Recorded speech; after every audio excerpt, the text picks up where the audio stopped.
Hallo mede-expats. Als je in Spanje auto wil rijden, moet je je aan de Spaanse verkeersregels houden. Logisch. Maar sommige regels zijn misschien een klein beetje anders dan in jouw land. Waarvoor ga je op de bon in Spanje?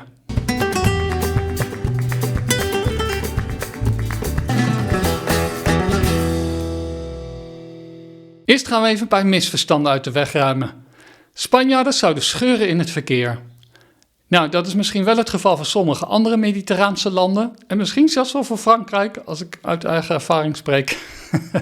Maar in Spanje in elk geval niet. Mensen zijn hier vrij rustig in het verkeer, er worden weinig middelvingers opgestoken, er wordt weinig getoeterd. Dat kan misschien anders zijn in de centra van grote steden, maar in het algemeen is het verkeer rustig. Tweede misverstand, mensen denken vaak dat je een reservebril in de auto moet als je brildragend bent. Of bijvoorbeeld als je alleen een zonnebril op hebt die op sterkte is, dat je de Guardia Civil moet kunnen laten zien dat je ook een gewone bril in de auto hebt. Dat was inderdaad het geval, dat is het nu niet meer. Ander misverstand is dat je een reservelampje in de auto zou moeten hebben. Dat was het geval, ook dat is nu niet meer.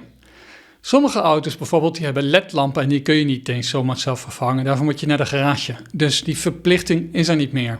Vervolgens is er ook nog een soort van een grijze zone, de twijfelgevallen. In Spanje is het meer dan in de meeste andere landen zo dat de agent in kwestie beslist. Slippers dragen, daar zijn ook misverstanden over. Slippers dragen in de auto kan zorgen dat je blijft haken met die slipper achter een pedaal. Er zijn gevallen bekend waarin daardoor een ongeluk is ontstaan.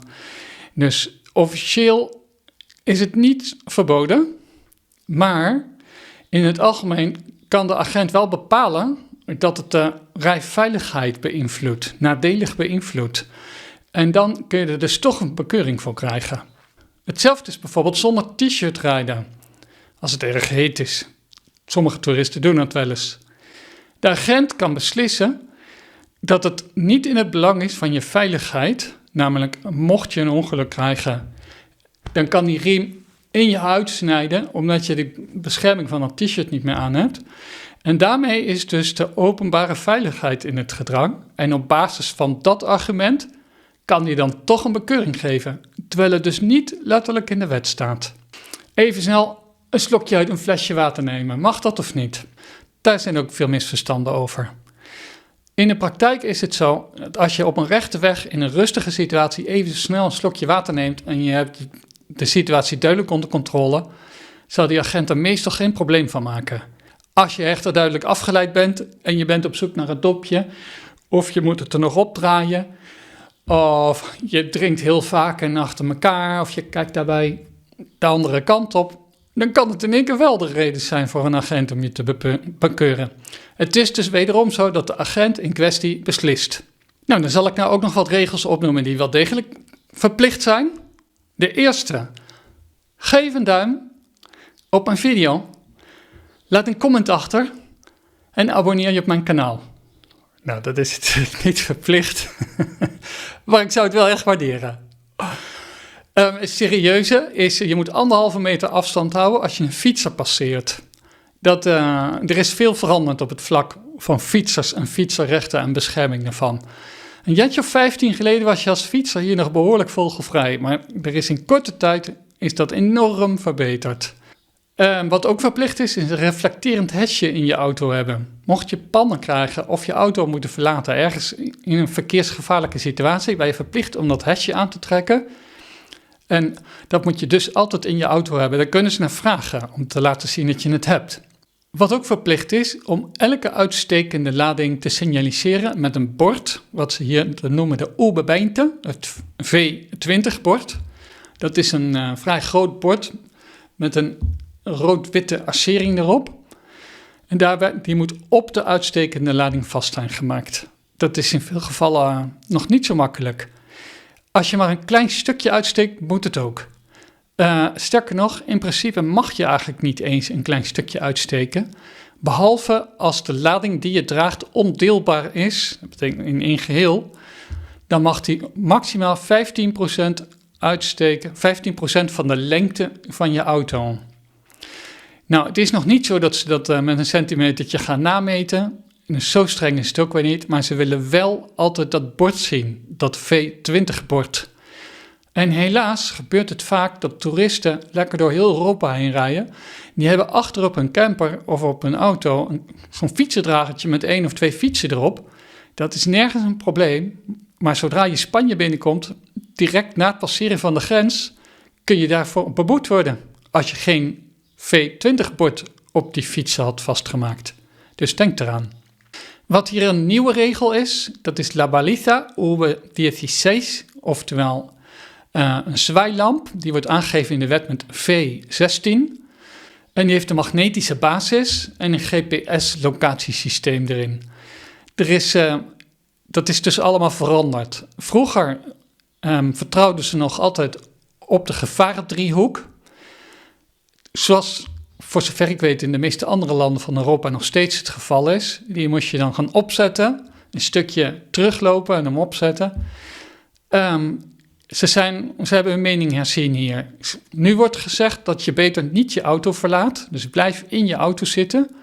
Want ze houden er niet van als er mensen zomaar bijvoorbeeld langs de snelweg gaan wandelen. En zo zullen nog gevaarlijkere situaties ontstaan. Dus wat ze nu zeggen is, blijf in je auto zitten. Draai je raampje open. Plak met die magneet die zwaailamp op het dak. En zodra die geactiveerd is, gaat er ook meteen een seintje uit naar de Guardia Civil, waardoor er dus onmiddellijk iemand naar je toe komt met een takelwagen. Mijn eigen informele mening. Ik weet niet of ik dit zou moeten zeggen, maar ik zou niet in mijn auto blijven zitten als je op een onhandige plek staat. En met een onhandige plek bedoel ik zelfs al de vluchtstrook van de snelweg. Ik zou toch zelf uit mijn auto gaan, over de vangrail heen gaan, een stukje teruglopen en daar een plekje in de schaduw zoeken en daar afwachten. Een stukje terug, want mocht er dan toch iemand tegen je auto aan knallen, dan kunnen de brokstukken je tenminste niet meer om je oren vliegen. Waarom zeg ik dit? Omdat ik maar liefst 2 gevallen ken waarbij dit gebeurd is. Wat ook nog even het vermelden waard is, er is wel een verschil tussen residenten en toeristen. Als je resident van Spanje bent, is die zwaailamp verplicht. Als je toerist bent, dan hoef je hem niet te hebben. Dus wat dat betreft komen de toeristen er deze keer beter vanaf. Dus dat V20-bord om een uitstekende lading te signaliseren moeten toeristen ook hebben. De zwaailamp hoeven toeristen niet te hebben. Dus die kunnen wel volstaan met een gevarendriehoek. Mijn stem slaat een beetje over. Dit is ook een interessant onderwerpje. Radarverklikkers. In Nederland zijn ze verboden. In Spanje zijn ze ook verboden. Alleen hier is de sanctie nog wat hoger. Maar voor iedereen die uit Engeland, Wales of Scotland komt, daar mag je ze hebben. Dus opgepast, broeders uit het noorden. Als je denkt dat je ze gewoon in de auto mag hebben, zodra je Spanje binnenrijdt, mag het dus niet. Vervolgens is er nog een klein verschilletje, wat misschien niet echt een wet is, maar wel leuk om te weten. Als je een nationale weg opdraait, wij zijn gewend om te stoppen voordat je de weg opdraait. Je kijkt of er niks aankomt, dan draai je de weg op. Hier gaat het ietsje anders. Natuurlijk stop je ook, je kijkt ook of er niks aankomt. En dan, in plaats van dat je meteen de rijbaan opdraait, ga je eerst op een soort van invoegstrook. En pas als je weer snelheid hebt gemaakt, ga je van die invoegstrook de rijbaan op. Zodra je het ziet, spreekt het eigenlijk voor zich. Maar toch zie je heel vaak dat mensen die niet in Spanje wonen, dat niet gewend zijn en zonder erbij na te denken direct die rijbaan opdraaien. Een andere gewoonte die in noordelijke landen misschien vaker wordt gedaan dan hier, is keren op de weg. In Spanje is dat niet zo gebruikelijk. Het is niet zo dat het expliciet verboden is, maar in heel veel situaties, en dan zie je dat natuurlijk ook aan de middenlijn die daar niet onderbroken is, wordt je toch verondersteld om net zo lang door te rijden tot je de eerste rotonde tegenkomt en pas daar te draaien en weer te keren naar de richting waar je vandaan kwam.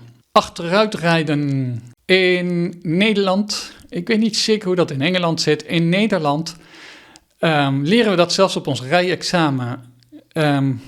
Je moet zelfs achteruit de bocht om kunnen. Of als je in een doodlopende weg bent gereden, moet je tussen geparkeerde auto's met weinig ruimte, moet je in staat zijn om netjes achteruit te rijden. In Spanje is het geen onderdeel op het examen, op het rijexamen. En het is dan ook meestal niet toegestaan. Achteruitrijden wordt hier beschouwd als een gevaarlijke handeling die je tot een minimum moet beperken. En die wordt in de praktijk eigenlijk alleen maar als je aan het inparkeren bent, wordt die benut. En in andere gevallen niet of is zelfs verboden. En dat zorgt er ook voor dat veel Spanjaarden niet zo goed zijn in achteruitrijden. Dus mocht je nou toch ergens een Spanjaard zien met die witte lamp aan dat hij aan het achteruitrijden is, pas een beetje extra op. Dan nog een woordje over de snelheidslimieten binnen de stad. Ook al zijn ze niet expliciet aangegeven, toch is dit een universele regel. 20 km per uur maximaal als er geen hoogteverschil is tussen daar waar de voetgangers lopen en de weg. Dus als het gewoon één breed oppervlakte is. 30 km per uur als er maar één rijstrook is. En 50 km per uur op bredere stadswegen. Oké, stel je voor je hebt toch een bekeuring gekregen, omdat je mijn video's niet kijkt. Dan is het heel vaak zo dat je 50% korting kunt krijgen op die bekeuring als je binnen 20 dagen betaalt.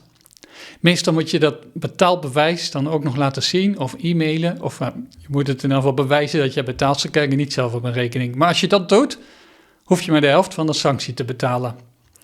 En in dit geval geldt dat ook voor toeristen. Hier kan de agent in kwestie eisen dat als je geen resident bent, dat je dat ter plaatse betaalt. Let op, deze uitleg is niet volledig. Dus er zijn nog meer verschilletjes, maar dit zijn de belangrijkste. In alle gevallen, je beste kans is rustig blijven, respectvol, vriendelijk en oprecht. Als je fout zit, geef het dan gewoon toe en kom niet met smoesjes. In het algemeen is de Guardia Civil behoorlijk redelijk. En ik heb eigenlijk zelf alleen maar prettige en vriendelijke ervaringen met ze gehad. Het ergste wat je kan doen, is fooi geven. In de hoop dat je daardoor milder behandelt. Spanje is zeer alert op het uitbannen van omkooppraktijken. Ze zijn heel hard aan het werken aan de corruptie uit te roeien.